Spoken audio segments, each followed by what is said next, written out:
नमस्कार दर्शकों, स्वागत है आपका सिटी तहलका धर्म कर्म पेज पर।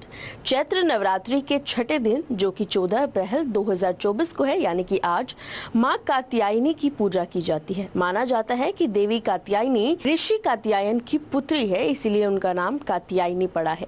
इस दिन की पूजा में मां कात्यायनी के श्रृंगार का खास महत्व रहता है। उन्हें सोने की तरह चमकदार बनाया जाता है और उनकी 4 भुजाओं में अस्त्र शस्त्र से सजावट की जाती है। बता दें कि शेर पर सवार मां की चारों भुजाएं होती हैं, जिनमें बाएं हाथ में कमल और तलवार होती है, जबकि दाहिने हाथ की बात करें तो दाहिने हाथों में स्वास्तिक और आशीर्वाद की मुद्रा होती है। पौराणिक कथाओं के अनुसार बता दें कि मां कात्यायनी ने महिषासुर का वध किया था, इसी कारण से उन्हें देवी महिषासुर मर्दिनी भी कहा जाता है। इसीलिए जिन परिवारों में बाधाएं आ रही हैं या जिनके विवाह में कोई तनाव है, उन्हें इस दिन मां कात्यायनी की पूजा करनी चाहिए। कहा जाता है कि अच्छा रहता है। ये एक प्राचीन परंपरा है जो कई लोगों के जीवन में सकारात्मक परिणाम भी लाती है, यानी कि कई लोग इस दिन पूजा करते हैं माता की जिनका विवाह नहीं हो रहा होता। चैत्र नवरात्रि का छठा दिन उत्सव के लिए बहुत महत्वपूर्ण है। इस दिन पूजा के साथ साथ धार्मिक कार्यक्रम भी आयोजित किए जाते हैं। लोग मंदिरों में जाकर अपनी मनोकामनाएं को पूरा करने की प्रार्थना करते हैं और मां कात्यायनी की कृपा की कामना करते हैं।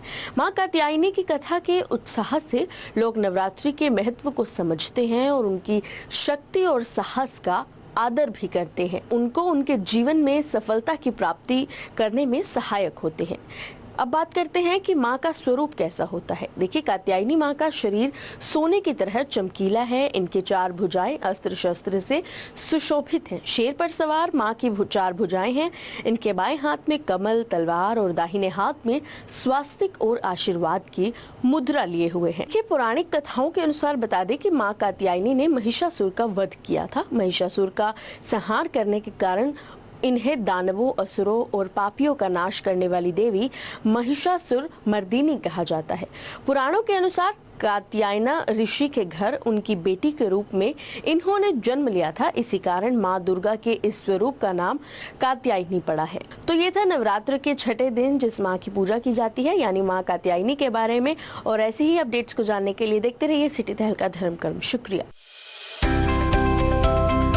अब किसी भी प्रकार के दर्द से क्यों होना परेशान, जब ऑर्थो चार्ज कैप्सूल हो आपके पास।